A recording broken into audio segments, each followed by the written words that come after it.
Okay, call this meeting to order. Roll call. Who does roll call? Thank you. Mr. Cunha? Yes. Mr. Clark? Ms. Zimmerman? Oh, I see you, Mr. Clark. Thank you. Ms. Brown?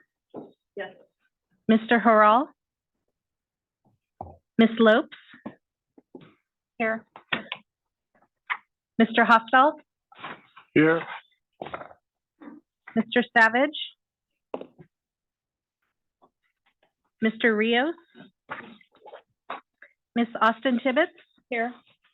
Mr. Sanders? Present. Ms. Deming? Here. Ms. Nebeker? Here. Ms. Holmes? Here. Mr. Liba? I am here. Thank you. Ms. Agers? Hi. Jeff. Ms. Fast? Here. Mr. Cryer? Here.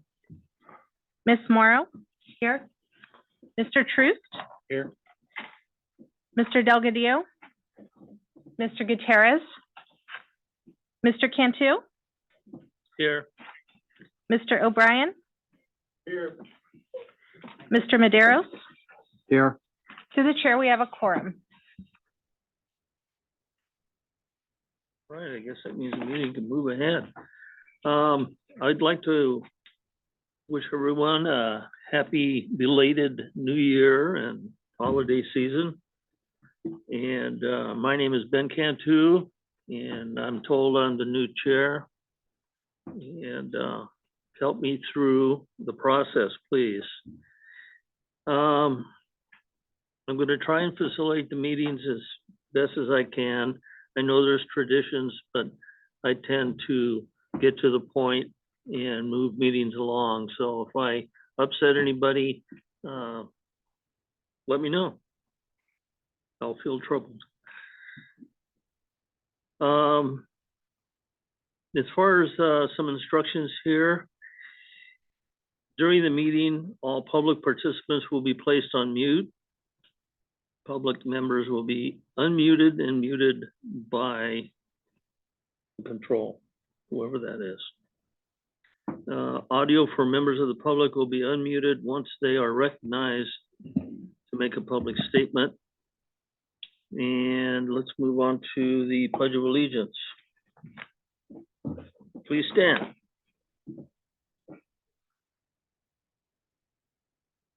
I pledge allegiance to the flag of the United States of America and to the republic for which stands one nation under God, indivisible, with liberty and justice for all.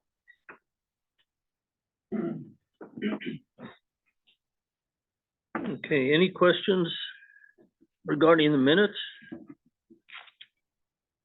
North? Fresno? South?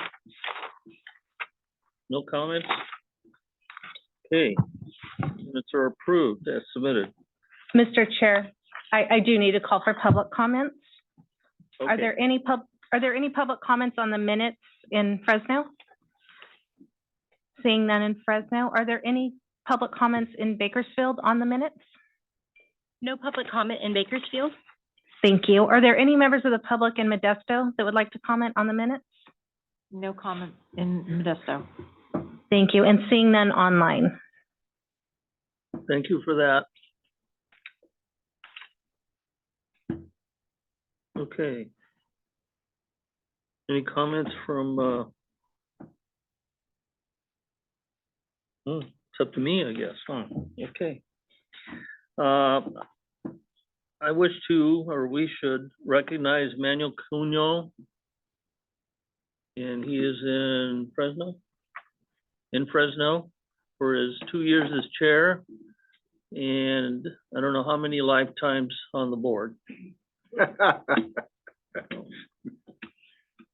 Manuel, you have anything to say? Thank you very much for the comments. Again, let's keep moving. At least I know we try to get done by 12, so the objective is for me not to say anything because that's how we get it done. So I have no comments at this time. Thank you. Appreciate it, Chair. Thank you. Mr. Chair, Mr. Chair, if I may, this is Samir over here in the Fresno office, and I just wanted to echo your appreciation on behalf of the CAC. We do have a plaque that I will walk over and hand to Mr. Cunha right now, thanking him for his service. It says here, Manu Cunha Jr., Fresno County, with gratitude for your service as chairman of the Citizen Advisory Committee 2021 to 2023 from the governing board of the San Joaquin Valley Unified Air Pollution Control District. So Mr. Cunha has been on the CAC for a long time, has served as chair, not just once. I don't know if I don't actually have that number of terms, but I just wanted to thank you, Manuel, on behalf of all of us for your service. And then, Mr. Chair, I just wanted to note, maybe after this item 6, we may want to go back to item 5, which is the open public comment item. But I think we can finish this here, and then if you want to go back to item 5, I think we'll be able to handle that one as well. Okay. Also would like to recognize a new member of our board here, Denise Holmes. Would you like to say a few words?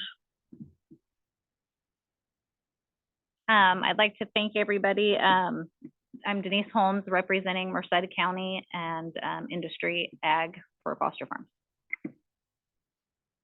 Okay, thank you. Welcome. And now the executive director's report. Through the chair, I'm going to actually call for public comments for item 5. So item number 5, public comments. This item is made available. That's okay.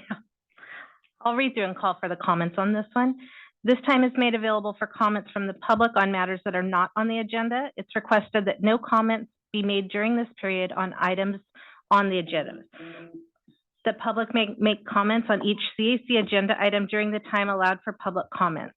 Attention is called to the fact that CAC is prohibited by law from taking any action on discussion matters that are not on the agenda. Are there any members of the public in Modesto? No members of the public in Modesto. Thank you. Are there any public comments in Bakersfield? No public comment in Bakersfield.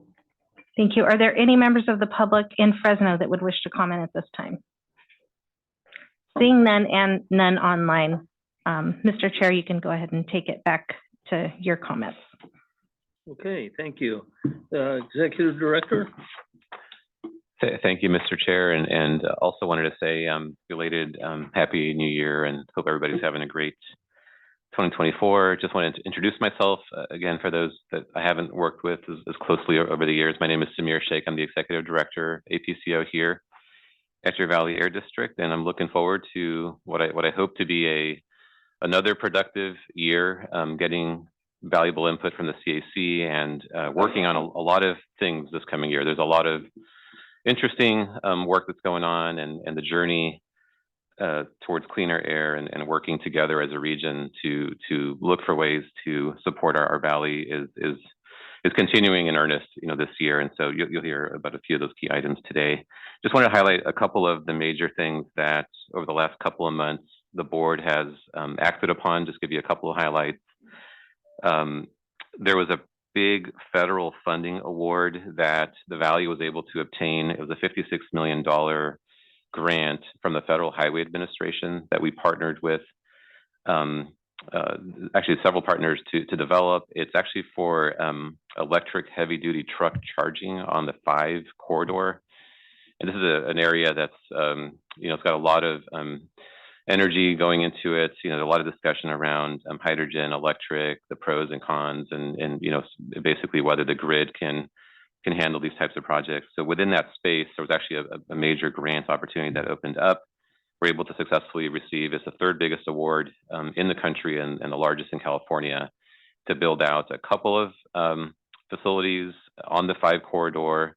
One of them would be near Taft, the other would be near Gustine. So basically trying to connect a couple of key locations, and then ultimately through the what we anticipate to be the availability of a lease to, kind of a lease model, have fueling as well as trucks available that, basically valley fleets that travel along that corridor can take advantage of. And so there will be a lot of outreach as this project gets put together. It's really early in its phase right now. We just got the funding award. I would anticipate that as this plays out over the next couple of years, that there's going to be quite a bit of work to make sure that ag processors and others that may want to try this technology out, and especially if the economics work, with the funding kind of being made available to get this deployed, that there would be some opportunities for focusing this very much, within the valley, and learning a lot in the process, because I think there's going to be, certainly some bumps in the road. I think as we all, as a region and state, think about these new technologies, I don't think anything's going to be, there's going to be some major learning opportunities as we proceed in this direction. I also wanted to note that the board adopted the 2024 legislative platform back in January. So this guides the district's advocacy efforts across a variety of areas. You'll hear a bit about that with the item related to the state budget. We're working very hard this year to continue bringing resources to the region to support agriculture, to support residents and businesses upgrade to different types of equipment. There's a lot of expectations and a lot of work going on in trying to transition, say, to cleaner landscaping equipment or cleaner vehicles, and a lot of these things can't happen without strong support to assist businesses in doing that. So we advocate very heavily on those fronts. There's other aspects of the ledge platform that relate to protecting local control and making sure that we have the tools that we need to be able to meet different standards that are adopted by the federal government. So it's quite an extensive document, and you're more than welcome to check it out. It's posted on our January board page, and it was adopted by the board. The other item, it's actually going to be discussed a little bit later on the agenda, but I just want to note that the board did adopt some enhancements to the Ag Burn Alternatives grant program. We're still working really hard with our Valley Ag partners to transition away from open burning. It's a very it's an extensive project, a lot of great work being done by Valley Ag, but there still needs to be quite a bit of support and quite a bit of energy placed into making sure that Valley Agriculture can successfully make this happen. So one of the big advocacy points that we're raising right now, for example, is looking for more resources to help with helping to fund these different alternatives that are very costly. So that report was provided. You're going to hear more about that later on the agenda, so I won't cover it much here.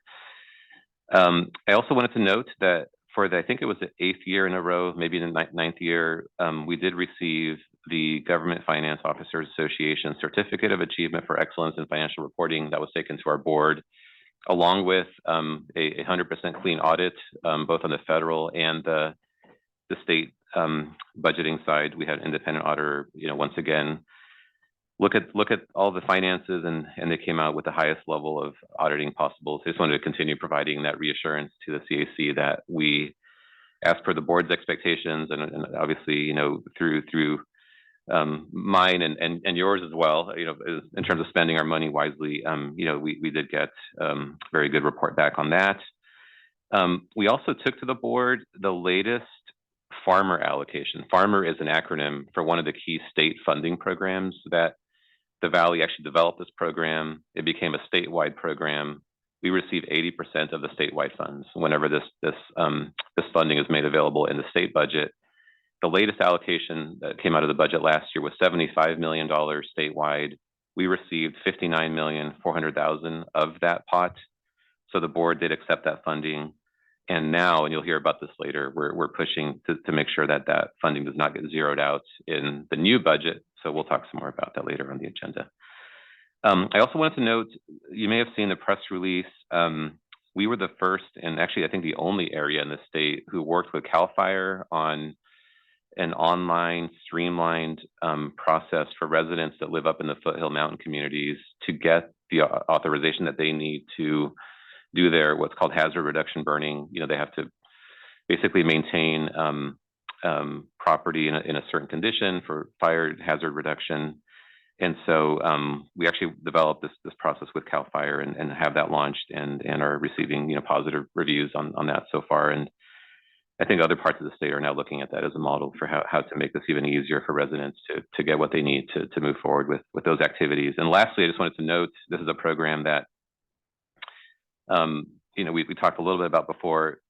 We developed a new program that would fund as a pilot alternatives to fireworks for some of the large public gatherings. So this would be 4th of July, but could also involve more holiday season related or perhaps even sporting events where there's large fireworks that are used. So to basically reduce those emissions, but in a positive way, working with a variety of partner organizations across the valley. We developed a pilot. This goes back to our November board meeting. The board adopted a $250,000 allocation to the program as a pilot. We opened it up. We received 25 proposals for about $800,000 in funding requests, all up and down the valley. Everything from rodeo show to variety of different things.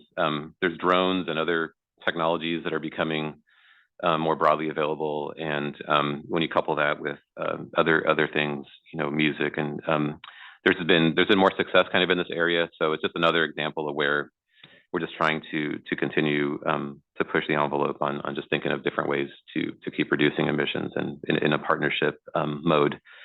So I'll stop there. And Mr. Chair, thanks for giving me a few minutes to go through those items. It's been a couple of months, so I apologize for taking probably a little bit more than. We'll get the meeting back on track here. I'll turn it back to you, Mr. Chair. Happy to answer any questions. Thank you. Any questions? One question here.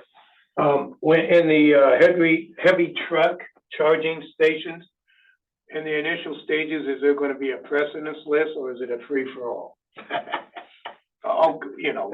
First come, first serve. Yeah, that's a great Could question. you hear me? Well, yes, sir. Yes. Okay, good. Thank you for a good question. Yeah, no, I think it's going to be an open process. I don't know if I would call it necessarily a free-for-all, but I would say that we definitely would like to see valley fleets be the priority. So there's already been some early discussions. There are facilities that operate on the west side of the valley that if we do this right and there is if we can get these 2 fueling stations developed, which is where the bulk of the funding goes, and there is an availability of cost-competitive heavy-duty electric trucks available, perhaps through a leasing option, which is a model that is being developed to kind of go along with the fueling stations. Our priority would be to see if we can get our valley fleets to access that funding, or at least availability of those trucks. So it's still a little bit away. We'll keep you posted on that as to what that process looks like. But it'll be something that we'll definitely be doing some inward, facing outreach to try to maximize the benefit of the project. Thank you. I have a couple questions, if that's okay. Go ahead. Yeah, and I'll try to be brief. Is there a place where we can read the scope and narrative on that grant for that award?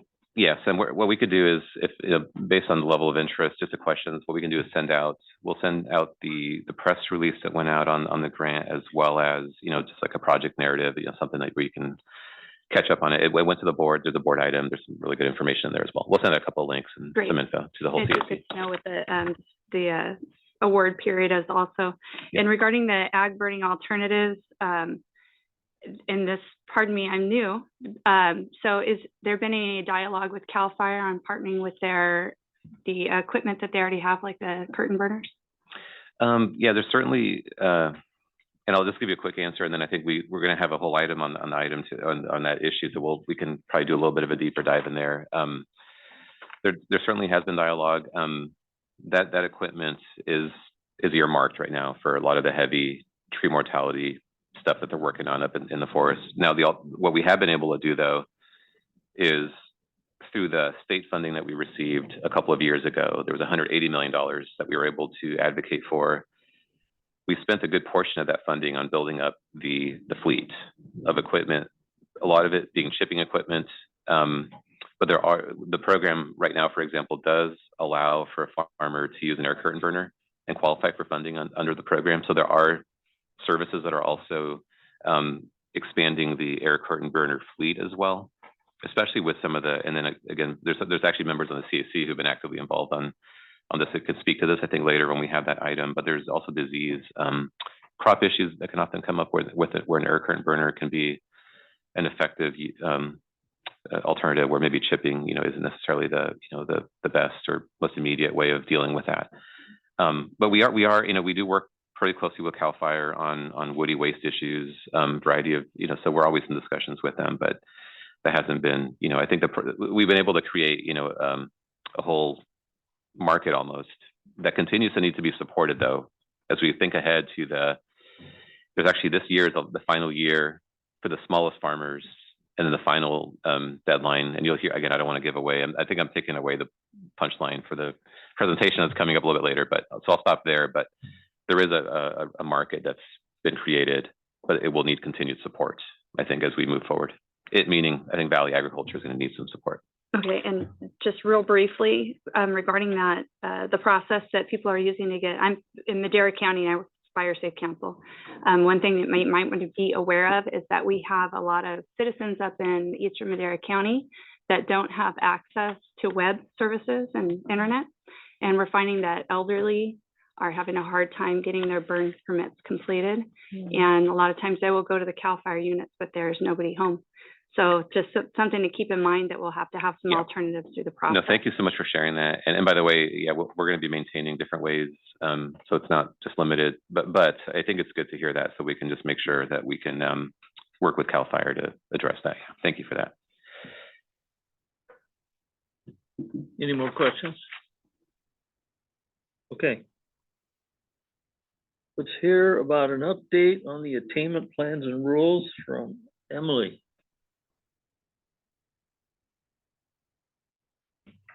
Good morning, Mr. Chair and your board. My name is Emily Nealand, and I'm the program manager of our air quality planning team here at the district, here again to provide you with the most recent update on our plan and rule development efforts.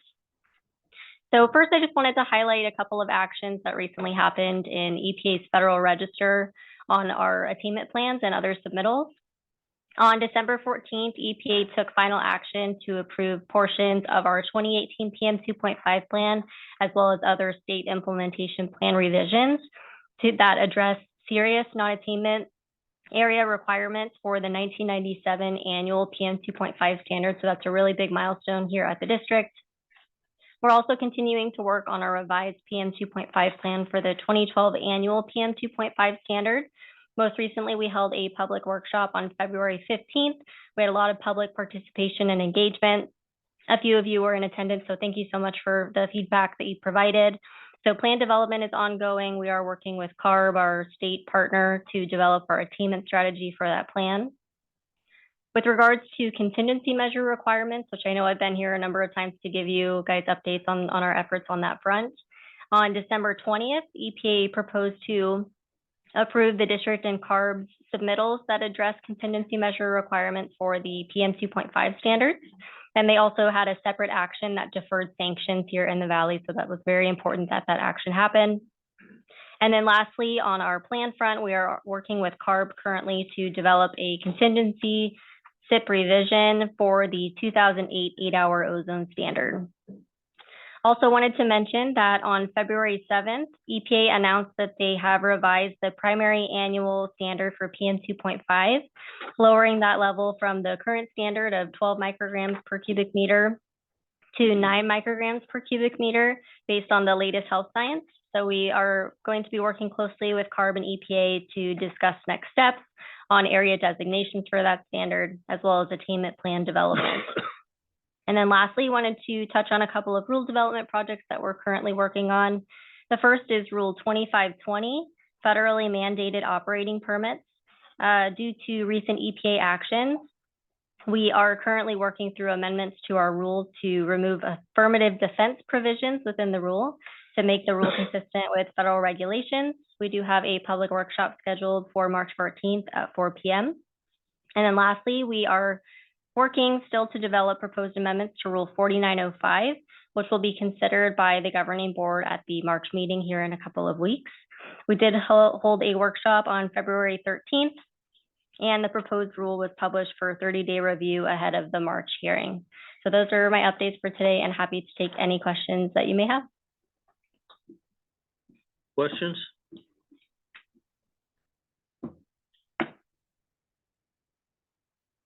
Okay, thank you. Excuse Emily. me. Yes, Okay, Rule 2520, that is what date is there a meeting?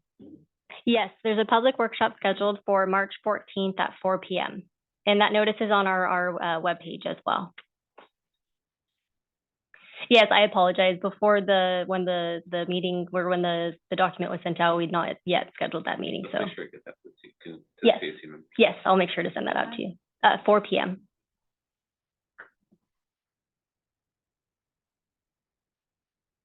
any other questions?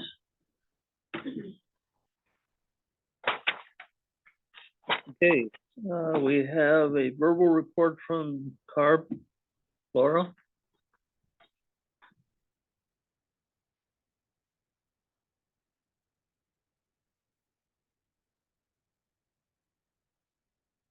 Miss Carr is on. She's loading up into Zoom right now. Oh, okay. Hello, good morning. This is She is. Laura Carr. I guess for the benefit of any new members, I'll provide a bit more of an introduction than I normally would. So I'm an air pollution specialist at CARB, and I'm staff in the Central Valley Air Quality Planning section, which is located within our Air Quality Planning and Science division. In my day-to-day, I work on the SIPs, all the planning work that Emily just discussed, so PM 2.5, ozone, PM10 planning. And then I'm also delegated to provide a very general high-level CARB update to the CAC. So typically I'll provide just a brief summary of actions taken by the CARB board at the previous month's hearing. And those board items are coming from regulatory development teams, divisions across the agency. So in addition to providing just those very brief synopses, I also provide contacts to the appropriate staff at CARB who are available to field any further questions or comments that you might have. And then I also can act as an intermediary to connect you with those folks or to chase down answers to questions you might have. So CARB did not actually have a hearing in February, so you won't see those kinds of summaries in your packet today. But I'll just note that the packet always also includes a list of upcoming public workshops and meetings that might be of interest to you or constituents. And each of those public workshop in little blurbs also has a link for more information about that program. And that link should also take you to a registration link if you're interested in joining those workshops or meetings. So that's all that I have for today. No CARB update, but I will leave it there. Thank you very much. Thank you. Any questions? Yes, Mr. Chair, Manuel Cunha. Laura, thank you. The focus is on the bus and truck rule that has a lot of interesting stop signs.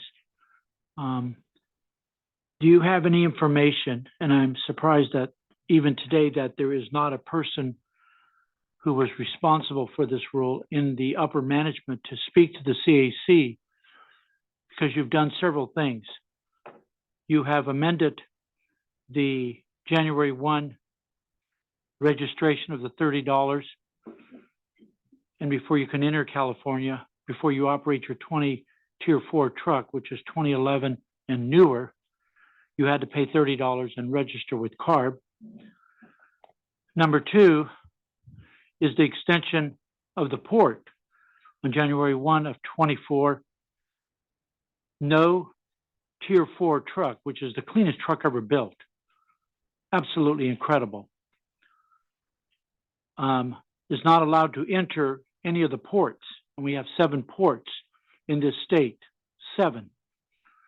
And it only could be electric. you made it very clear, and then you have now moved that date to April 28th, I think, or something. No one knows what's going on.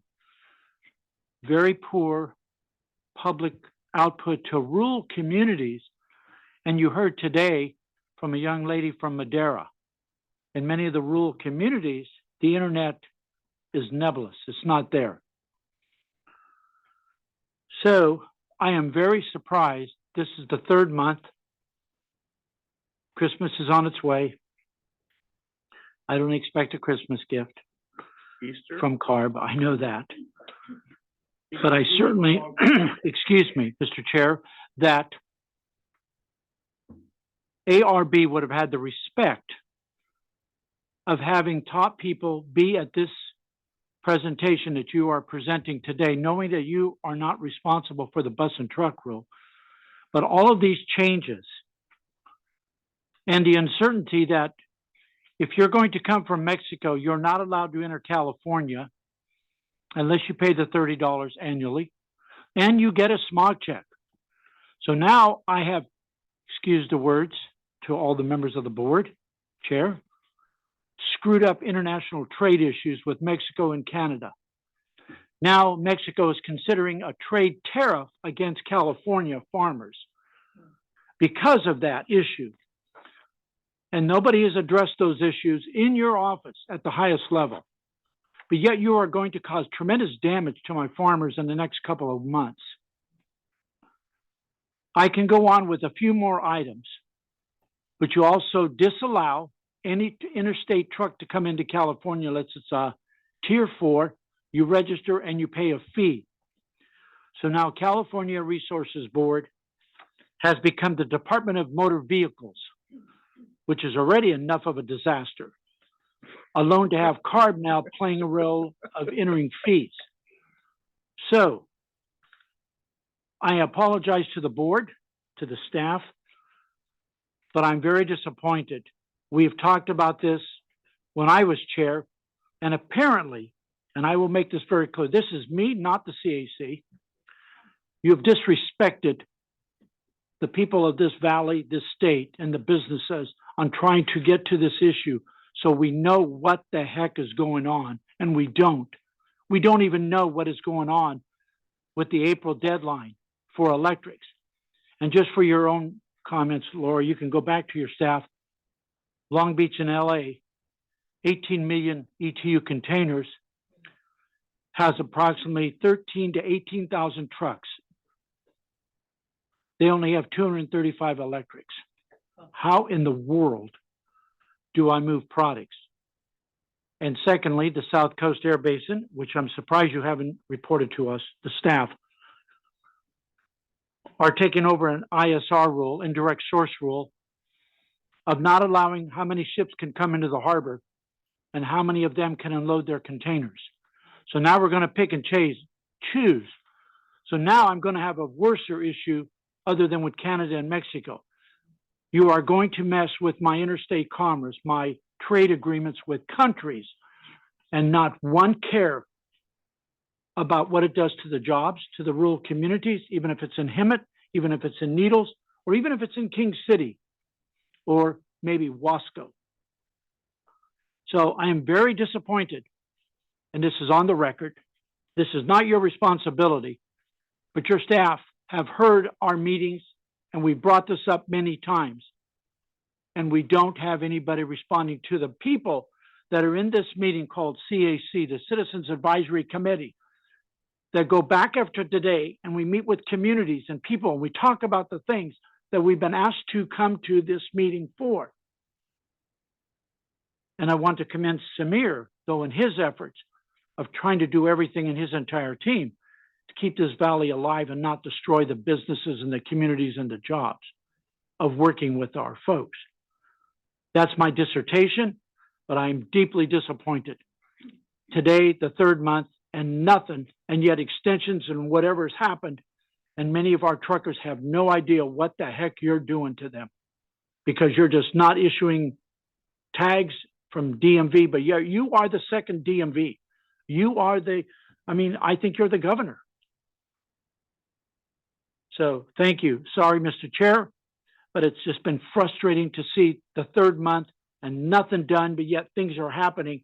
And we have a young lady that from the CAC this morning that talked about internet is not available at all. So I created another paradise situation during a firestorm. So thank you. Mr. Kunal? Amen. I agree with you 100%. I was a public servant for 34 years and the only individual at City Hall that represented the people of the community. Things get lost when you become a bureaucrat. All right, let's move on. Any other questions? Chairman, Yes. John Sanders, Bakersfield. Manuel, thank you. You couldn't have said it better, and I won't make my spiel because yours was so good, but I'm behind you 100%, and I'd like that to be on the record as well. Any other comments? Well, I think before we go on, we should at least give Laura an opportunity to respond and indicate whether this information can come to us, what the response is, what we as a committee should expect in the future, along the lines of what Mr. Cunha indicated. Laura, you wish to comment? Sure, thank you. Yeah, I'll just say thank you for the comments. I took notes on that. I'll do my best to convey those comments to staff that are working on the truck and bus regulation and to my management. As far as seeing things on the CAC agenda in future, I'm perfectly happy to work with the appropriate folks either on the CAC, with the chair, with district staff to make sure that items make it onto the agenda that are of interest to the CAC. Okay, thank you. Any other comments? All right, let's move on. Mr. Chair, we have another one here in You have Fresno. another comment? Okay, go ahead. Hi, Laura Brown. I think there's a lot of nodding heads around the room as Mr. Cunha gave his comments, and so I'm just going to add on to that. So Laura, as you can add to your notes, there's just so much ambiguity around the implementation of Clean Truck Check and Advanced Clean Fleets. Right now, Advanced Clean Fleets is a huge mess. We don't know what's happening at the state level. As business owners and operators that need to make budgets years in advance to make the kind of transition that they're talking about, to have the infrastructure in place, how CARB has rolled out these programs has been embarrassing. So there needs to be more communication, there needs to be outreach, and CARB should be working with stakeholders to find solutions and not working within bubbles.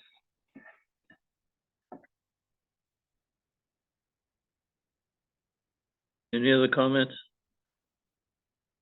All right, let's move on to item 10, Citizens Advisory Committee Representatives Recommendations.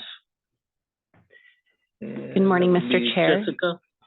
Yes, Good morning. hello. Good morning, Mr. Chair, members of the committee. My name is Jessica Olson. I'm the Director of Community Strategies and Resources, and I'll just give a little bit of brief background and turn it back over to you, Mr. Chair. In 2007, the District Governing Board created the district's environmental justice strategy, and through that established the Environmental Justice Advisory Group, or otherwise known as EJAG.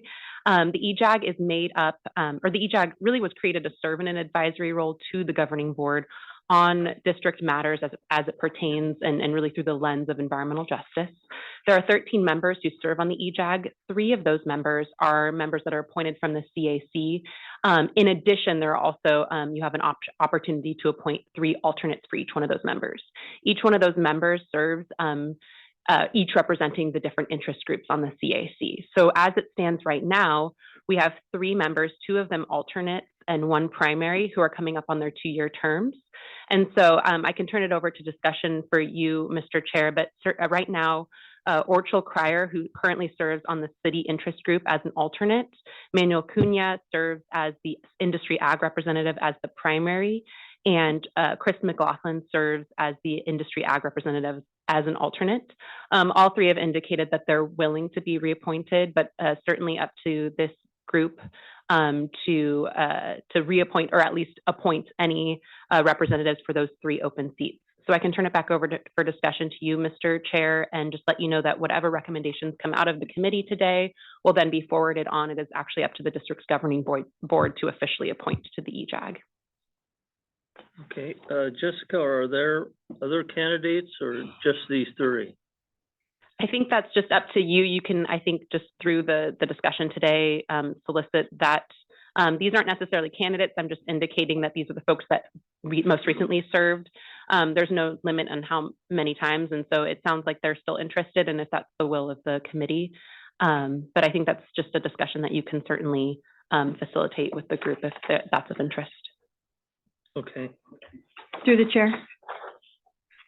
yes, So quick question, just so that people who might want to volunteer know, when is the meeting? How long is the meeting? Where is the meeting, et cetera? Certainly. Much like you all, this is a Brown Act committee, so it meets in person in one of the three regional offices.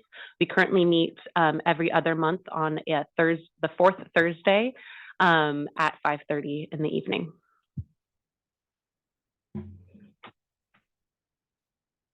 other comments? Any volunteers? Okay.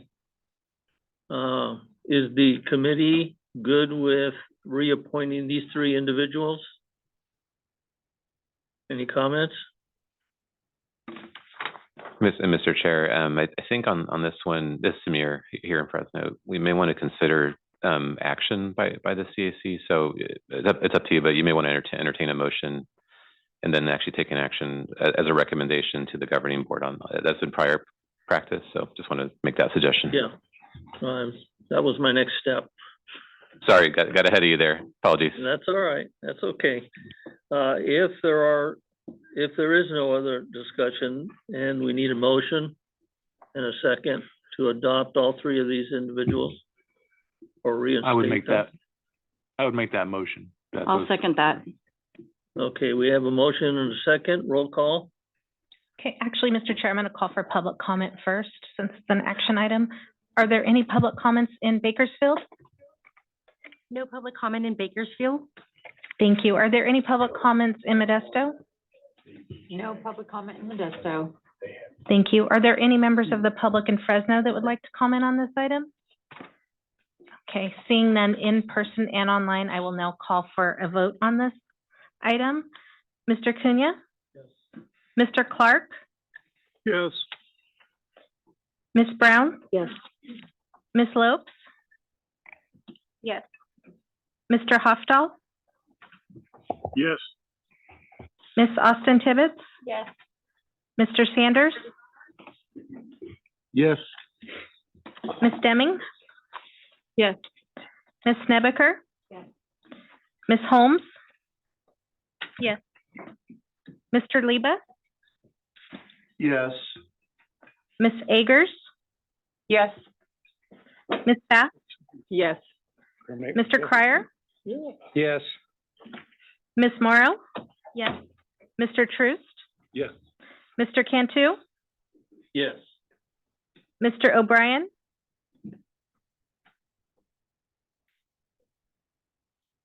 Mr. O'Brien? He just left. Oh, okay, thank you. Mr. Madero? Yes. Can I be Okay, his through the- proxy? No, we have quorum.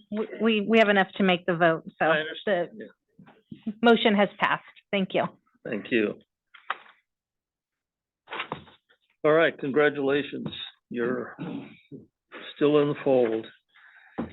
Okay, 11, air quality funding budget proposal. Tom? Good morning, Mr. Chair, members of the CAC. So I wanted to briefly talk about the state budget situation. I don't want to talk about the state budget situation, but I have to, and how that impacts some of the things that the Air District is involved in and potential support the CAC could provide. So over the years, the district has had tremendous success working with our Valley stakeholders and members of the legislature to secure funding in the state budget to help us achieve our goals. In total, that's resulted in over $6 billion of public and private investment in clean technology here in the Valley. It's a huge success story. Recent years, the state budget has had huge surpluses. However, the worm has turned, and we're now in the California boom bust cycle. We're on the bust side of the cycle. The 2024-25 state budget, the projections are, and it was pointed out that I was off, actually up to $73 billion deficit. But what's $1 billion amongst friends?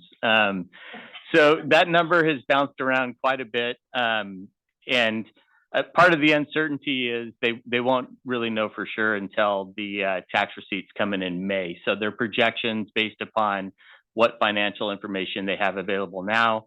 And so that number will likely change again before we get to a final budget. The governor, the way the state budget process works, the governor is obliged to release a budget proposal in January, and he did that. And unfortunately for us, a number of the programs that we rely on were either zeroed out or received some cuts, along with a lot of other folks in California. One of the programs that received no funding was the farmer program. That actually was the situation last year, and we're able, through the legislature and others, to get part of that funding restored. Our Alternatives to Ag Burning program is running out of funds probably this month, I would guess. And we had requested additional funding for that. It did not receive any additional funding. The AB 617 program has seen a funding reduction of $50 million. So it did receive funding. It was $300 million last year, and it was reduced to $250 million in the governor's budget proposal. As far as the Air District goes, we weighed in with the administration before the governor's proposal. We continue to engage with our legislative delegation, people in the budget committees. We've written letters to all those folks outlining our priorities. And one of the main, I think, talking points we have, a lot of the funding we rely on comes out of the Cap and Trade program. And the Legislative Analyst Office has found that the programs we operate are some of the most cost-effective at reducing emissions. So our contention is, in a tight budget year, you should focus on those things that do the most good. And so we continue to fight on that front. So just to talk about what our requests are for the farmer program, and Samir mentioned earlier that it received $75 million statewide allocation this past year. Traditionally, we've received about 80% of that funding because we're the biggest ag region in the state. It has been higher in the past. We're asking for it to be restored to $150 million in the budget. For the Alternatives to Ag Burning program, we're asking for a $75 million allocation. We've had a great working relationship with ag as we phased out ag burning. We're getting to the point where everything that can be phased out is, and it's not a good time to run out of money and potentially see that go sideways as we continue to move forward. Also, the state has a number of goals. We talked about trucking, but there's goals for electrification across a lot of industries. In the ag industry, there's been looking at forklifts, other yard tractors, things like that. But one of the things that's been pointed out is for that to be successful, there's a lot of infrastructure that needs to be put in, not just charging infrastructure, but hardcore electrical infrastructure. So we included a request for $125 million to help move that process forward if the state wants to continue pushing those goals. I mentioned earlier the AB 617 or Community Air Protection Program. We're asking that the $50 million that was reduced be restored, so it'd be $300 million statewide. I think traditionally we've received right around 30% of those funds? So a pretty significant portion of all that. The Air District, along with South Coast, were the pilots in the state to run the Clean Cars for All program, which is a program focused at low-income and disadvantaged communities to replace older high-polluting vehicles with more advanced technology vehicles. We aren't asking for additional funding in this year's budget, but there are some funds that were already allocated to the state that if they were reallocated could keep these programs operating for the next few years. And so we're asking for a reallocation of those funds to keep all the programs in the state running. So there's 5 regional programs, and then the state operates a program for the remaining of the state. And we think there's enough money to keep them all going if they refocus how that funding is spent. And finally, traditionally, when we've done our budget advocacy, the CAC has weighed in support of the district's request. We included in your packet our budget letter for this year, as well as the CAC letter from last year. And so I would suggest it would be appropriate if the committee is so willing that the committee approve the chair and others to work with us to get a letter from the CAC in support of our funding request. And with that, I would take any questions that you might all have. Questions? Yes, Mr. Chair, Manuel Cunha. Again, Tom, Samir, the entire team, the board, thank you for your vision of continuing, again, keeping us informed on what you're doing, rather than us being the blind, a bunch of bats. Like ARB has done on the truck and other stuff. At this time, Mr. Chair, I know that we have debate and discussions, but I would move to follow the same process of support to what you have laid out with the board. You've absolutely thought this out from all aspects. The Clean Car program, a tremendous success. The Tune Up, Tune Out program, tremendous success. I mean, you've helped people. And I'll never forget Jamie Holt, and the very first one up in Modesto, I believe, where that woman was able to get, I think, $400 at that time, or $350. And she made the comment, now she could buy food because the money you gave her, she could tune up her car for her car to drive better. And I'll never forget that.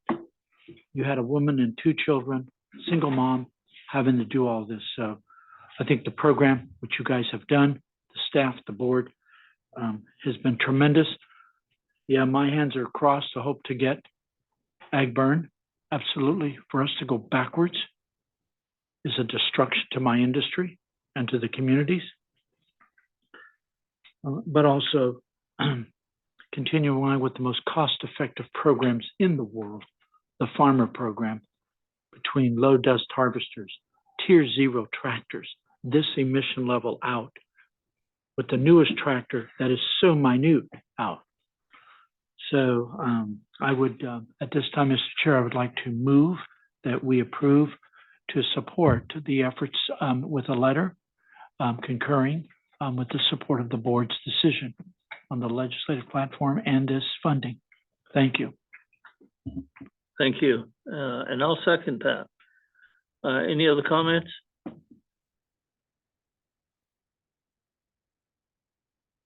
Hearing none. Roll Mr. Chair, call. I'm going to call out. Public I'm going to call out for comments, please. Bakersfield, do you have any public comments? No public comment in Bakersfield. Thank you. Modesto, do you have any public comments on this item? We have one. We have one here. Excuse me, I have a question. I understand that there could be a lack of funds from the state budget that's proposed at this time. Does that mean projects that have already been approved and in this case, farmers have possibly bought new low dust equipment? Are they in jeopardy of not being reimbursed now, or is that funding already secured if the project was approved? So, Mr. Chair, if I may, there is a waiting list for people to receive funding in the farmer program, but those people have not bought equipment yet. So while it wouldn't put someone in jeopardy that had bought their equipment after getting approved. What it does do is it makes the wait time longer for the people that are in line waiting to get funded. Understood, and thank you for the answer. Just one further comment. It seems to me that there's a pretty big disconnect in those that instigate this cleaner burning environment for Californians, which we all know is for a healthy California. But there's a disconnect between that and those that provide the funding. And it seems to me that if the funding's not available, if truly our state is having an economic challenge, we ought to move back on the dates for when the mandates become available, such as farm burning and the need for replacing truck equipment. To me, from just being an industry person, there's a complete disconnect. And it seems like those that are making the rules and the laws are totally unaware of the economic challenges for those that are under those laws and got to keep running a business. So that's just a comment, but thank you for the report. Okay, thank you. Through the chair, can I ask the member of the public who made the comment to give me their name? Sure, I'm an alternate member of the CAC here in Modesto. David Fippen. Thank you. You forgot to call my roll also. Sorry, when the primary member is in attendance, we don't call the alternates for attendance. Fair enough, thank you. Other comments? Any other public comments in Modesto?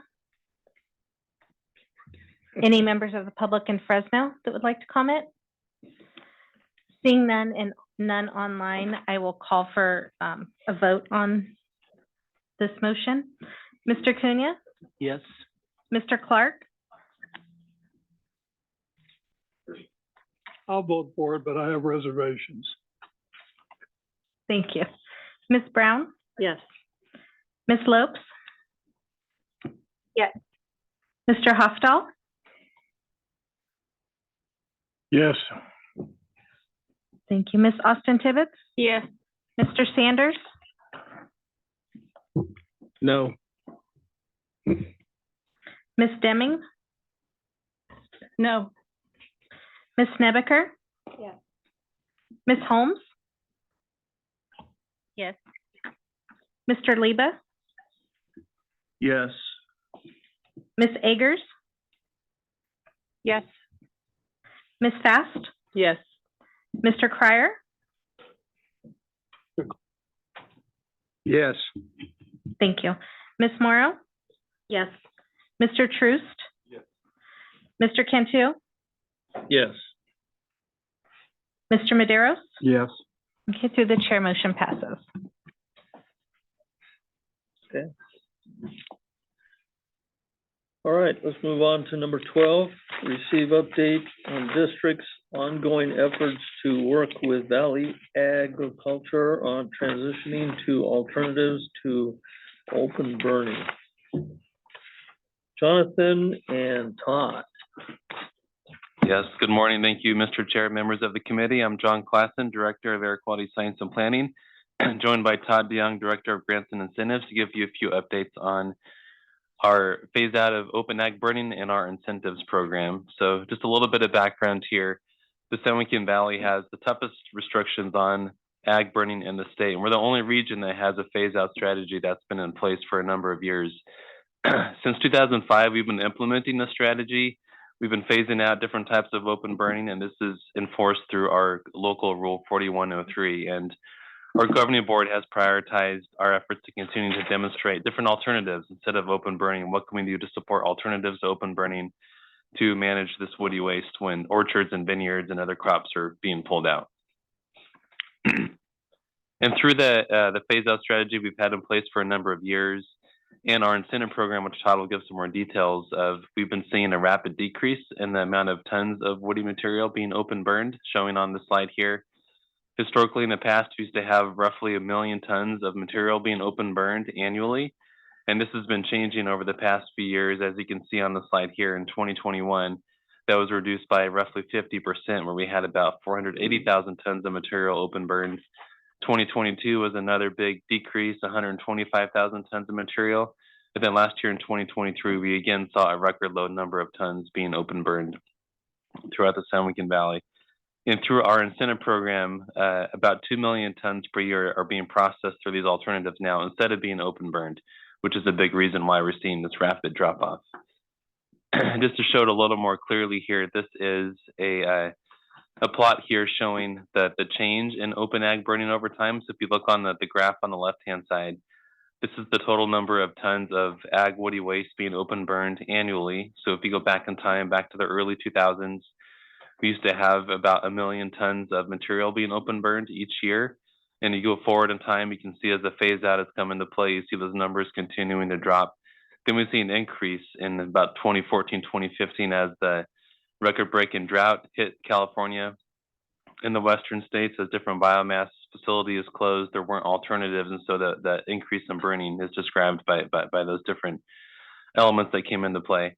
And then on the right-hand side of that first chart, you can see in that blue box there, once we adopted our final phase-out strategy and we launched our grant program, we've been seeing a huge drop-off in the amount of material being open burned, especially in those two recent years, 22, 23, record low numbers.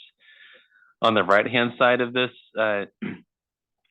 slide, you can see the amount of material going through our incentives program. So you can also see a rapid increase in the tons of material going through our alternatives program, where over the past couple of years, we've seen over 2 million tons of woody waste being handled through alternative methods instead of being open burned. So we're really happy with the success of this program, both the amount of material going through our incentive program and the drop off in open burning over the past few years. And there are still a few more crops that are going through the phase out strategy. These are some of the remaining crops that will be fully phased out by January 1st, 2025, so less than 1 year from now. And that applies to vineyard removals, orchard removals less than 15 acres, and surface harvested pruning. So these are the last remaining crops that'll be phased out as we get to the end of this year. And through all of this work, public engagement is really key for the ongoing phase out. We know that agriculture is facing a lot of challenges right now. Drought conditions, new water requirements under SGMA, as many of you are probably aware of. The loss of historical alternatives like biomass plants that I mentioned used to handle a lot of this material, changing crop economics. There are a lot of crops that are hitting record lows for their prices. So that is having an impact on the industry as well. So we'll be keeping in touch with the ag stakeholders on this, and doing our best to continue to evaluate different opportunities for alternatives, what we can do to provide more options for ag stakeholders in the industry, and especially reaching out to the smallest growers who may not be able to take on the added cost of some of this work. We'll definitely continue to target them and work with them to help them understand the different programs we have to help cover the cost for taking on some of these alternatives. And I'll go ahead and pass it to Todd to give some more details of the incentive program. Thank you, John. Good morning. So to support the ongoing phase out of open burning of agricultural material here in the Valley and recognizing the need to develop new alternatives to open burning, back in 2018, the district's governing board authorized a pilot program. It's called the Ag Burn Alternatives Grant Program. This program provides financial assistance and incentives to growers to chip ag material instead of burning it, and then to reincorporate that soil and develop new alternatives for dealing with that material, including land application and what we've termed off-site beneficial reuse, which I'll talk about in a moment. In the early stages of the program, more than $25 million in local funding was invested to support this emerging program and these alternatives. In 2021, in August, through strong district advocacy and Valley agricultural partnerships, the district was able to secure a $178 million grant for this program from the state of California, from CARB. A good chunk of this was to go for these alternatives, but there was some funding set aside to actually expand the fleet capacity to deal with the additional load on these chipping contractors. So we wanted to make sure that there was enough chippers out there to support this new process and this new focus area.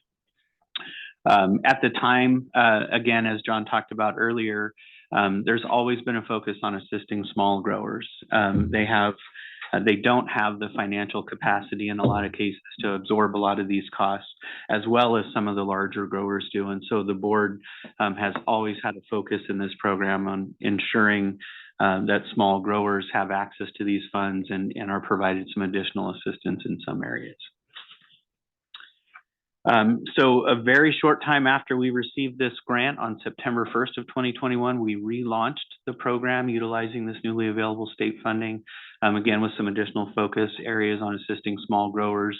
A certain percentage of the funds had to be utilized for small growers, and additional funding in each one of the funding categories was available to these small growers. This enhanced program has been critical in developing and supporting this new transition to these alternatives, increasing the availability of the chipping equipment, and then assisting with, the significant costs associated with chipping and soil reincorporation, and then these beneficial reuse alternatives.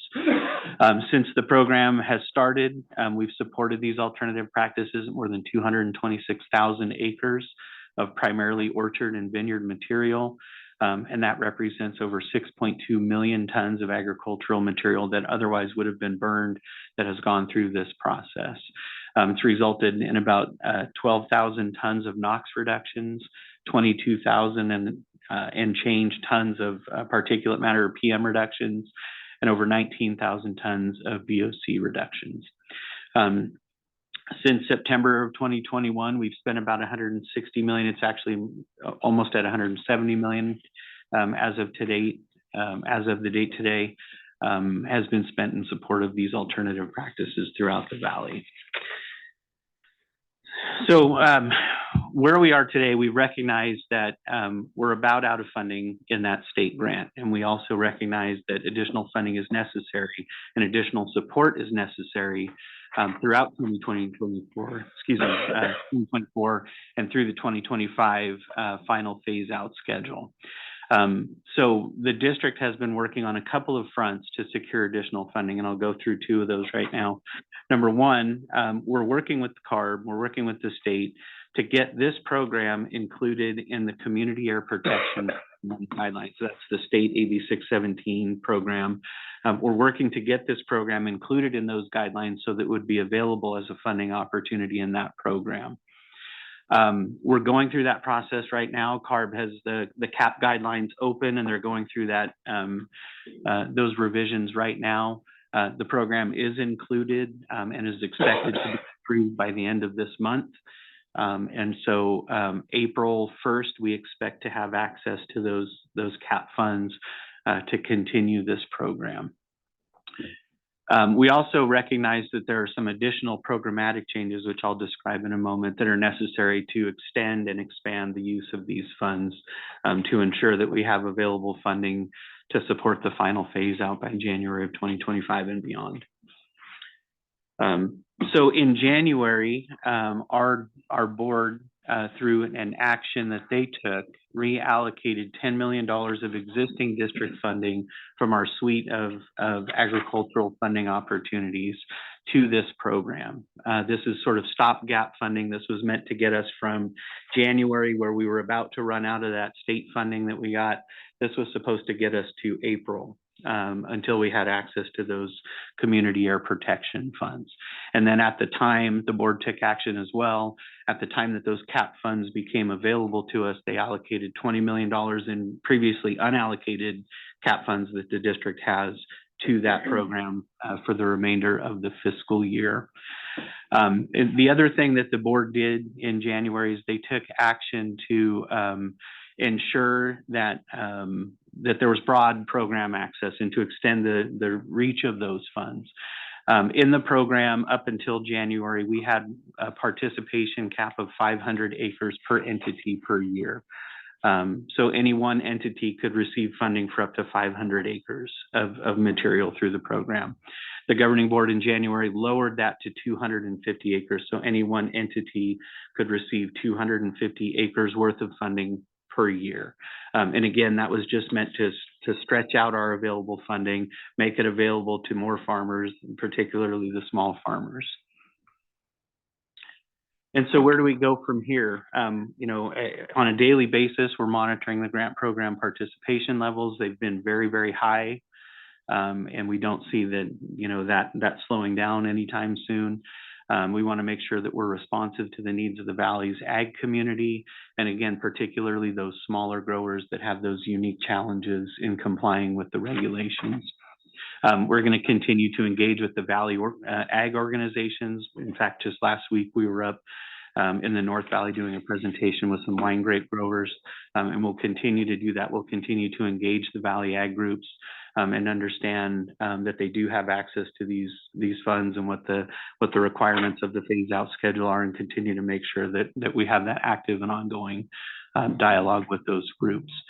We'll continue to advocate for additional state funding, as Tom and Samir indicated a few minutes ago. We have an ask in for the 2024-25 state budget.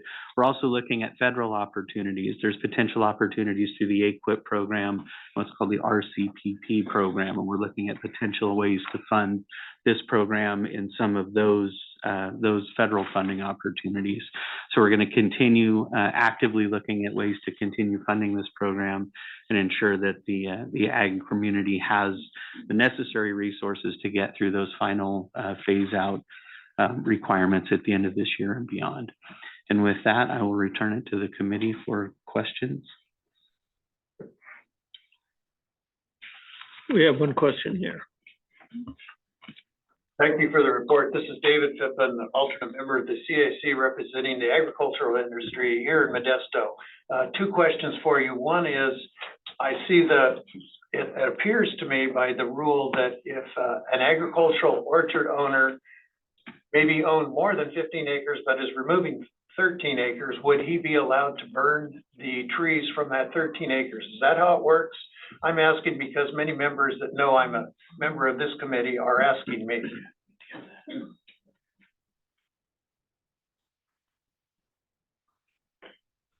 Yeah, thanks for the question. And that's on slide number 5. Has some details there of the orchard removals. It's based both on the size of the ag burn operation, where that's been decreased over time from over 500 acres, and then over 200 acres, and then over 100 acres. And there's been other provisions that have come into time as far as like the size of the removal that's allowed. So yeah, let me just add a little bit more to that. So at this point, you as a farmer would have to have less than 100 acres, and then also remove, say, less than 15 acres, and you would still qualify for the rest of this year. And then come January 2025, that would no longer be available, even for small orchard removals. Last year it was less than 200 acres. The year before that it was less than 500 acres. But this year we're down to, you have to be less than 100 acres to be able to still use that option. Okay. Hopefully that answers the question. That answers the question very well, and I'll pass it along to those that are asking me. The other comment I'd like to just make is that the reduction of this ag burning has had a very, very big impact on the industry. I speak for the almond industry. I can tell you that with the low commodity prices, there are a huge amount of almond acreage that are being abandoned, and it's impacting those neighbors that have trees. The abandoned orchards are a host for the insects that attack our crop. And I can tell you that the results of the 23 almond crop, the insect and damaged portion of the crop has gone from less than 2% to greater than 4%. The effects of that is more than 50 million pounds of almonds will have to be destroyed because they've been impacted. So I think what you need to know, and what I want to pass on to you as a member of this committee, is that this is a huge impact on our industries. There are all kinds of growers that call me and say, okay, the impact of the prices on my crop, it doesn't pay me to go forward, but I can't afford $1,000 an acre to remove that orchard. So all of those orchards that are being abandoned are having a huge impact on those of us who aren't abandoning our orchards. And we're going to need more, not less. We're going to need a great deal of help for funding to remove some of these abandoned orchards. And I think as a member of this committee, you should be aware of that. Thank you for the opportunity to speak. Thank you. Mr. Chair? Any other comments? Yeah, go Yeah, ahead. this is Manuel. Thank you very much, Todd and John, very much, both of you. I'm going to jump onto that discussion a little bit, and absolutely correct. You focused in your report on Sigma. You focused on the report on markets, commodities, etc. I do appreciate your continual of talking to the industry. Today, you carefully quoted, or not quoted, made some comments of other issues that agriculture is facing. Thank you for meeting with the grape guys, the wine guys. They have disease issues. We put 30 million of the 178 million, we put 30 million into equipment to get that inventory up so we don't get price hikes from whatever and delays in getting stuff shipped. Due to when leaving a pile or leaving as described as abandoned orchards with the orange navel worm, and if there's mummies laying in the trees, those critters are going to live there. And then some farmer directly north or east or west of that farm is going to be impacted by those critters. And we're even being told what chemicals to use in the state compared to everybody else in the world, and even in the country. We're getting hammered back every day. So in that comment, I think that, and I believe that what your staff and you folks are working on is to bring a group of us together to figure out where are we at. You've reduced tremendous amount of tonnage. In 2 years, 3 years, we've done one hell of a job as agriculture to deal with this issue. Along with that, though, is incentive funding. And if our industry is going to be, excuse the comment, board members and chair, being jacked around of not having funds given to the district or making our programs work for our farmers because the situations that we're in, we don't control the markets. We certainly are being told what tools now to use to control critters that come from other countries. Makes it more difficult for us as farmers. I look forward, though, that for that group of us getting together, and I don't mean a summit. I mean actually sitting in a room like we did the CMPs, and some of you in this room, the conservation management practices.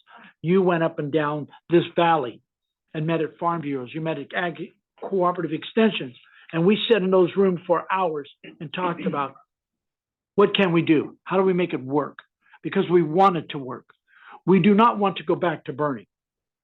But if we're throwing on the freeway with no help, then we're going to have to do something. We are not going to let our farms be destroyed.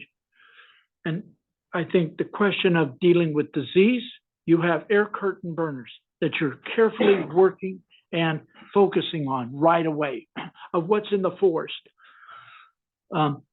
We've dealt into air curtain burners. Your board has supported that concept, and so has ARB, of how we can make those more available and more effective, and how they can start burning at 7 in the morning rather than waiting until 10 or 11 o'clock in the afternoon and shutting off at 3, because once that box is hot, you take advantage because it burns the most effective.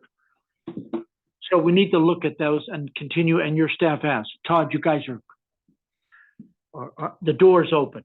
You've never closed the door on us on this issue. And there's complex issues. Crown gall in walnuts, English walnuts is a big issue. You can't spread the material back onto the land. You will just create more disease. I think I have an agency called USDA, California Food and Agriculture, that says healthy soils. Well, I'm hoping that healthy soils can knock on your door after today and say, how can some of that money be used to help deal with ag burn and how we deal with these crops that we have issues with? I'm greatly concerned about what is going to happen over the next several months with other commodities that are not going to be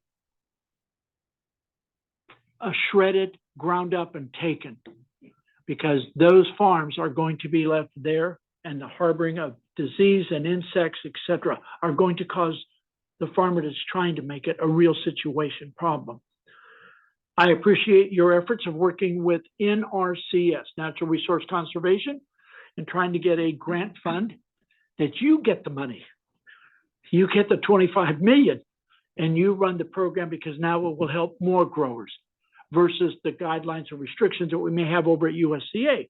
And I will never want those restrictions ever gone away. But if you're able to get the funds as an agency and implement it as you do, then we're 100% behind that. But I think with our issues before us on this ag burn, we have to be prepared. But I believe the administration has thrown us under the bus after the 178 million, knowing that what things we had to do. We had to figure out a machine that would eat steel and separate the wood from the steel. And we went through several types of machines. We have a machine now, but how long will that last, okay? And I appreciate the efforts of you guys, guys and gals, looking at the alternatives and not stopping and shutting the door on us and telling us, well, it's your problem now. No, it's our problem. And the industry wants to do right. I mean, look at the reductions. My God, Flo and I are looking at this. You're up here, you were low, and then now suddenly you're so far down here. To throw that under the bus because of the legislature's ineptness to help fund, incentivize things that help clean up the air, it's wrong. So I look forward over the next several months with us working with our farmers and going up and down this valley like we did with CMPs, and let's figure out ways that we can third party take the product away so we don't contaminate our soils. But how do we deal with that farm that isn't going to grind it? How we can have an authority, but not legislative authorities that could cause us damage to other farms down the road. Our legislature goes nuts. And that's me, not the CAC comment, that's me as a person. But I look forward to working with you guys to try to continue this effort. I don't want to lose this. We've done too good of a job to remove the burning.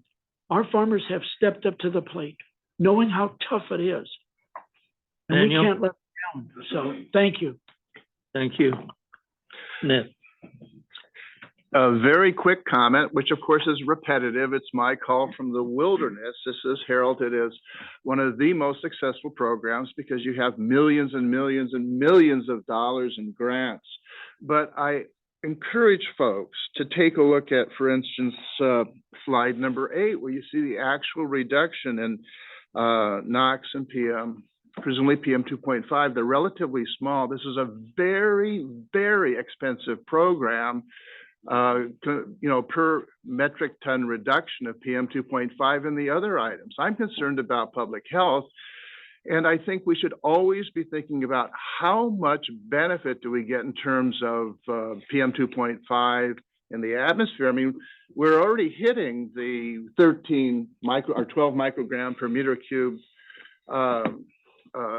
standards. And how much do these hundreds of millions of dollars contribute to a reduction in exposure that can have a health effect? Now, look, I realize this is something that's almost impossible for this organization to really grapple with. But I think to be honest about it, you should, when you provide these types of numbers, indicate the cost per metric ton of the pollutant that's abated, just so we can see. And maybe we would encourage utilization of economic resources that would be more effective to bring about health benefits. Thank you. Thank you. Mr. Chair. Yes. This is Samir here, President. I also just wanted to note for you and the members up north that the screen is frozen here on our screen. We know that you can hear us. We know that you can see the presentation and all that. Just for the members here in Fresno, just rest assured that we're all live. I do think maybe after this item, what I'm hearing from our IT team over here is that they can do like a really quick reset on the connection. So maybe, Mr. Chair, when we finish this discussion, we can let them do that so that we can all see each other again clearly. But if I could, I wanted to respond really quickly to some of the comments that were raised, if that's okay with you, Mr. Chair. You got 10 seconds. All right, I'll take a long 10 seconds then. Thank you for that. No, I wanted to acknowledge the comments of because a lot was said, so I just do feel like I owe the CAC a little bit of response. I want to acknowledge the comments that Mr. Cunha, Mr. Fippen raised. We're more than aware. We want the CAC to be rest assured that we're more than aware of the plight of the industry, the $2 sub $2 pricing on almonds, record lows on walnuts. We've heard the 50,000 acres potentially being removed this year on walnut just due to pricing. We know about Sigma. We're hearing about some of the abandoned orchards as well.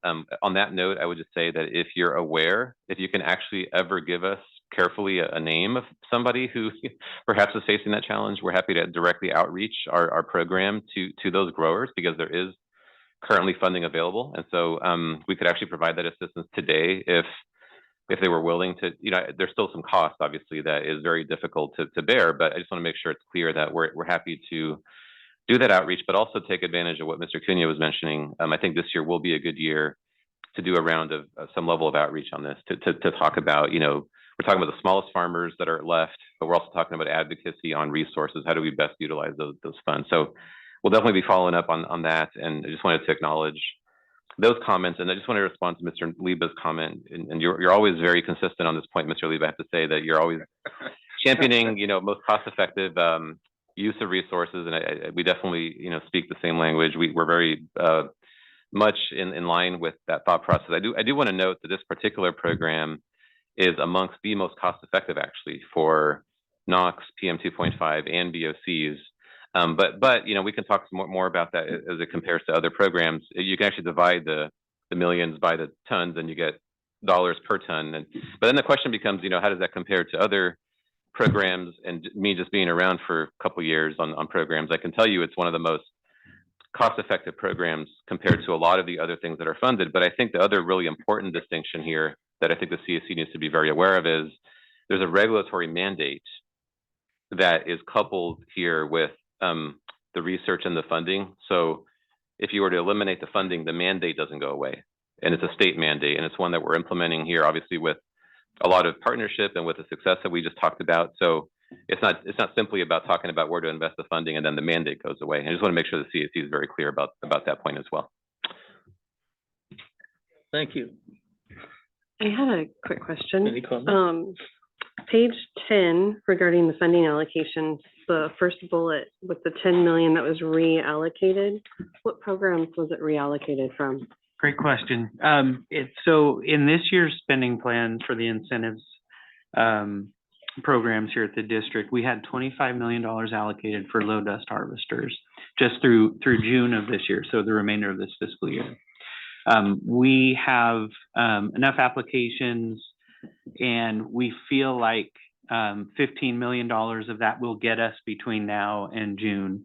And then there will be another allocation for the next fiscal year in that program. So reallocating that funding had no impact on our ability to fund those low dust harvesters between now and June, and then into the next fiscal year. So it did get reallocated from the low dust harvester program into this program temporarily, essentially. Yep, of course. Okay. Any other comments?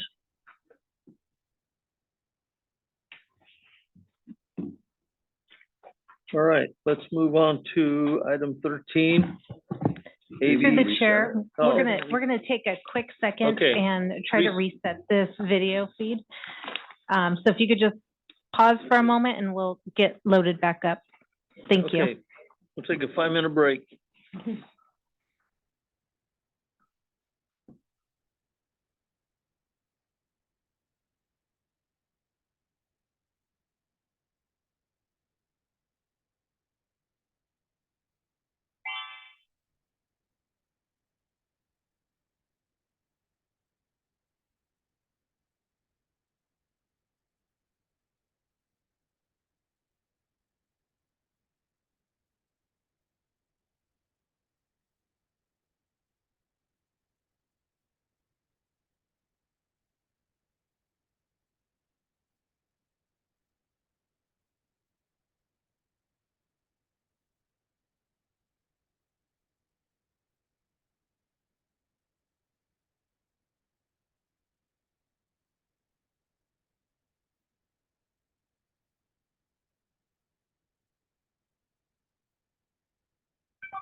Hello,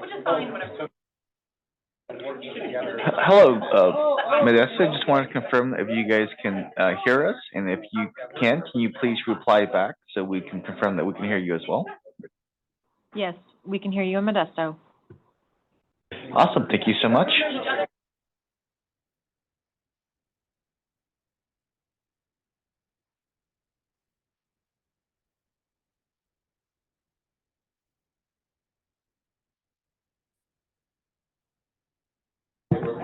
Good morning, everybody. We are ready to rejoin the meeting. Thank you.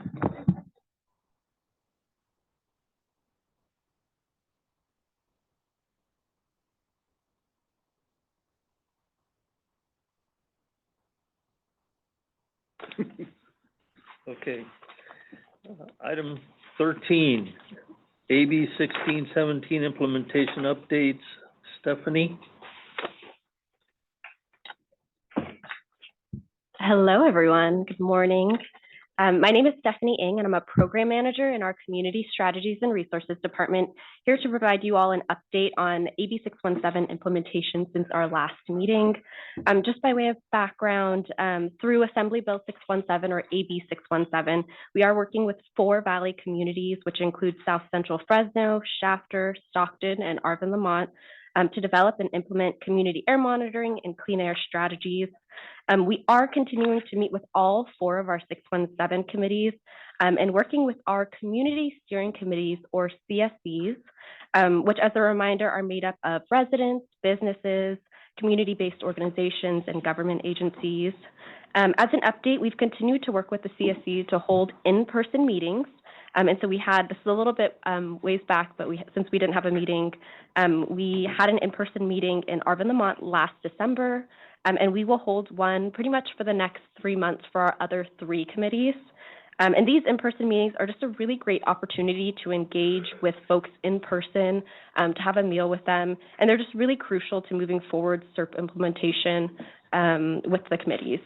And speaking of implementation, we are continuing to make progress on moving forward our SERP measures in all 4 of our communities. One update that I'm really excited to share is that we are moving forward with launching electric car share programs in our Shafter and Stockton communities to provide residents of these communities cleaner transportation options. And those are the updates I have for you all today. Yes, we do have CARB to provide updates as well.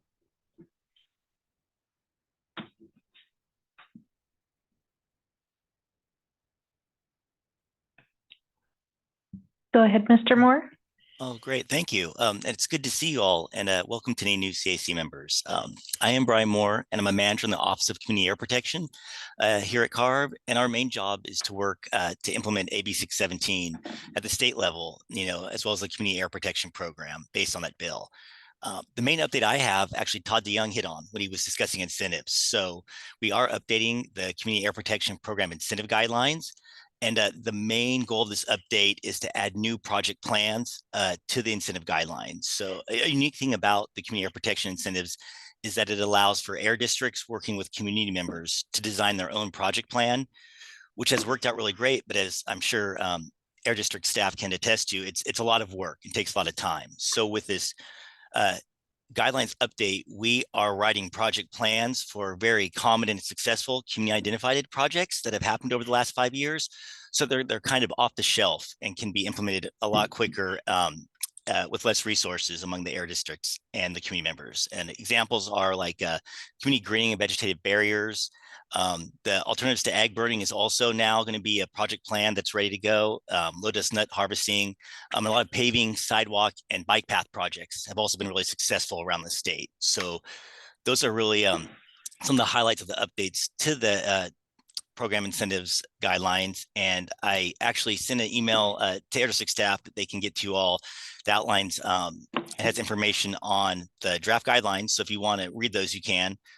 And as well, there's going to be on March 19th, this Tuesday, there's a public webinar to take public comment on the draft updated guidelines that will be virtual. Yeah, and with that, I'm free to take any questions now or anytime if there are questions about specifically the CAP guidelines or the Community Air Protection Program, that you'd like to ask the state. Feel free to email or contact me. All right, thank you. Any comments? Yes, Mr. Chairman, can you, on the timeline, Mr. Moore, thank you again very, very much for allowing us to submit comments on the caps for the ag burning part of this. So I think will be very important, and really appreciate the staff's work to talk with us and be a part of that and making that happen. On that next Tuesday, I believe you said is going to be the public comment period. Do we have the website to that, and can we send that to all of our CAC members so that they would be able to have at least access, maybe that if they would like to join or whatever. But again, thank you, Mr. Moore, for all the effort and work that your team has done with the Air District to include ag burn in that very much. No problem. It's been great working with Air District staff. Yeah, thanks.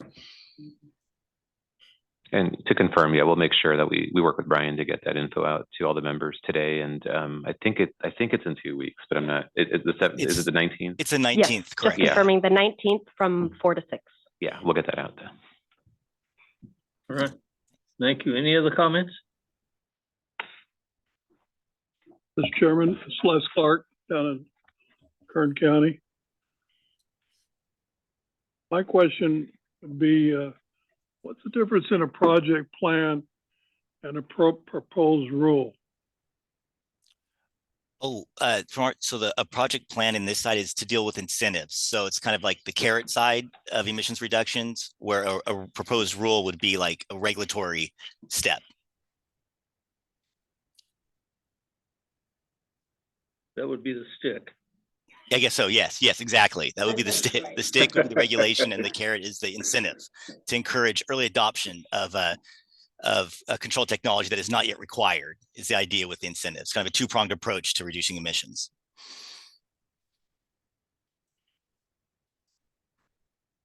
I have my suspicions.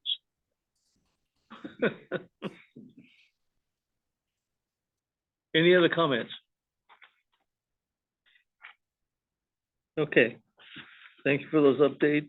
Let's move on to 14, outreach communication reports. Jamie.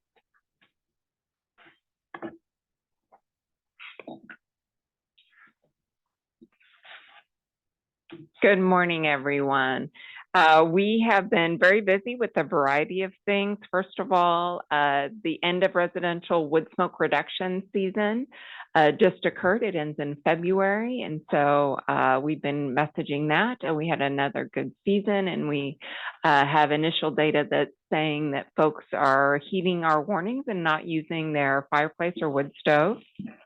We've also been working on the 2023 annual report. So you'll see that hopefully here in the next few months. That's that document that's about 50 pages that has all sorts of good information about what we've been doing here at the district. It's a little bit easier to digest than some of our more technical documents. My team has also been out at dozens, if not hundreds of events. We were out at the Ag Show. So if you happen to see folks, we had a booth at the Ag Show, as we do every year. And we had a team that was out there talking about many of the issues that have been discussed already today, just general outreach, grants, compliance issues. So that went very well. And we continue to gear up for kind of the spring outreach season. Spring includes Earth Day, Rideshare Week, Air Quality Awareness Week, and Bike to School Week. So we have lots of things coming up. With that, I'll be happy to answer any questions. Thank you. Any questions?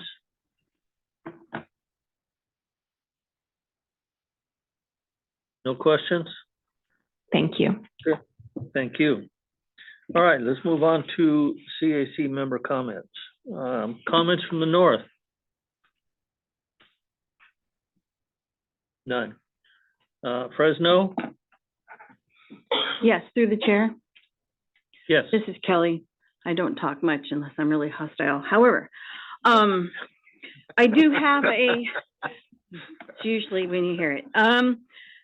I have a suggestion. I've had a few members, the newer members, ask some questions about procedure and information. And I know it's been longer than I want to admit.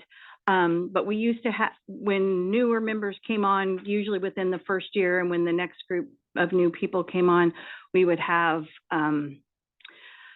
tutorial, for lack of a better word, just on acronyms. And I mean, sometimes we use acronyms and we even forget what we're using the acronyms for anymore because we've been using the acronyms for so long. But you know, some people don't, the newer people don't know what we're talking about.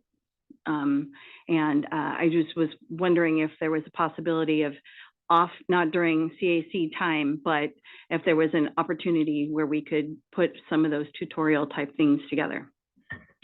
Mr. Chair, could I respond a little bit to that? Yeah, no, I think, you know, that's an excellent idea, you know, and I think there's probably a couple of different ways to approach it based on the will of the CAC and CAC standing for Citizens Advisory Committee. I'm just mentally reminding myself here. But, you know, I think that, for example, if we wanted to do, you know, one or more orientation / like study sessions or something like that, where we, you know, we go over some air quality, I was about to say AQ, the air quality 101s. You know, we get stuck in this mode of, you know, talking this language, right? But we can do that, you know. I think scheduling is always a challenge, so maybe we do a couple or something just to see if we can try to open up some availability. We can also cobble together resources and just, you know, kind of send them out and make them available through links. And we have some materials that I think we're, you know, acronym list. Yeah, we've done some of that stuff in the past. So I just, you know, thought we might throw it out there. Yeah, so if there's ideas on exactly what you think would be most useful, and I can actually meet, and I just want to open this offer as well. If you actually just want to meet with me and kind of go over, you know, your like pressing questions that you may have and get a little bit of just a direct interaction on that, I'm happy to do that as well. Just let me know, and we'll make that happen. But I do think maybe having, you know, some kind of orientation or something, at least some materials, maybe a session or two, just, and then again, I think quorum issues and all that, we do have to, you know, kind of pay attention to that as a Brown Act body. Maybe we'll do some kind of like, you know, RSVPing or something and make sure we don't constitute a quorum so that we don't get into any issues with that.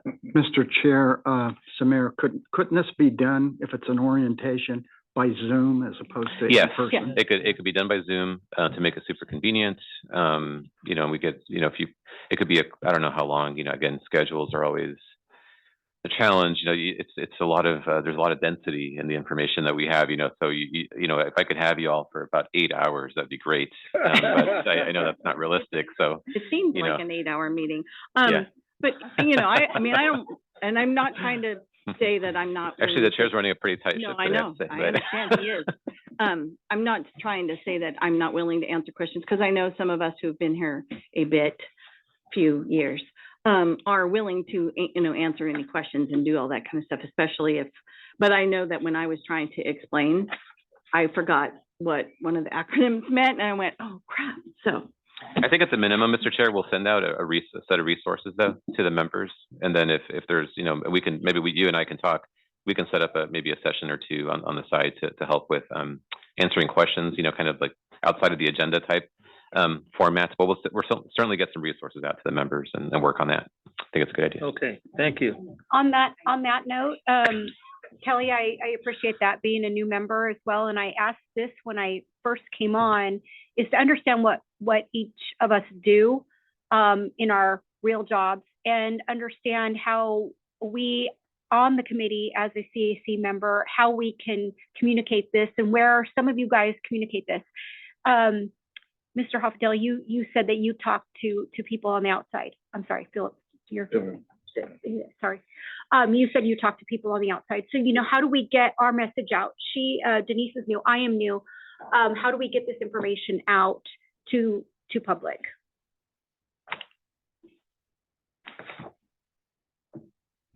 Response?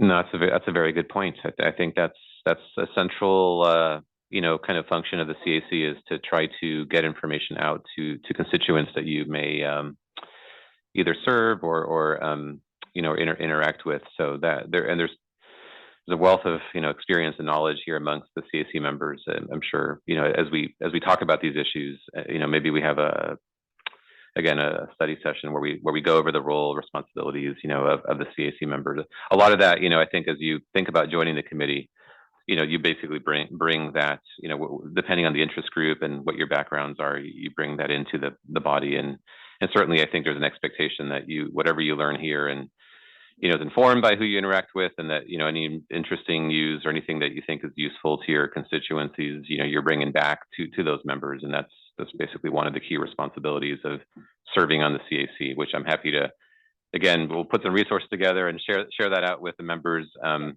make sure you know what you signed up for. Yeah, and I think that would be helpful. Even if you guys could, put in the email on who you speak to, or where you meet with, who you meet with, and when you meet with. For an example, the Chemical Safety Day, I'm chairperson of that board, and I did invite us, the Air Quality Control Board, to actually come and speak at that. And so I feel like I'm using that as a forum. But we're just so broad, it's huge, and we're missing a lot of people. Okay, thank you. Anybody else? Mr. Chairman, this is Les Clark down in the Kern County area. I might, under comments from, the peanut gallery here, I'd like to take a moment and express my appreciation for what I refer to as the Spider-Man, Manuel Cunha.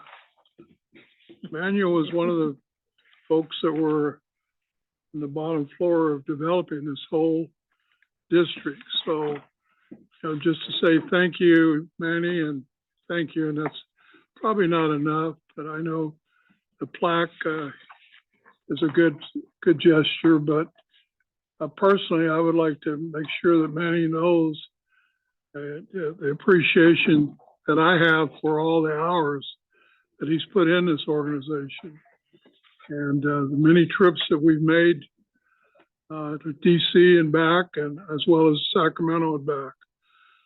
So it's been a lot of work, and trying to keep up with the Spider-Man is, no, I couldn't do that. But I just want to let everybody know the significance and the importance of Mr. Cunha. Thank you. Thank you. Ditto. Absolutely. Okay, any other member comments? I just have one. When am I gonna get my business cards? You guys don't have business cards? No? Okay. All right, let's move on to 16. Volunteer to present report during governing board meeting. Who's gonna volunteer? Mr. Chair, I wanted to maybe as far as past practice goes, the chair has been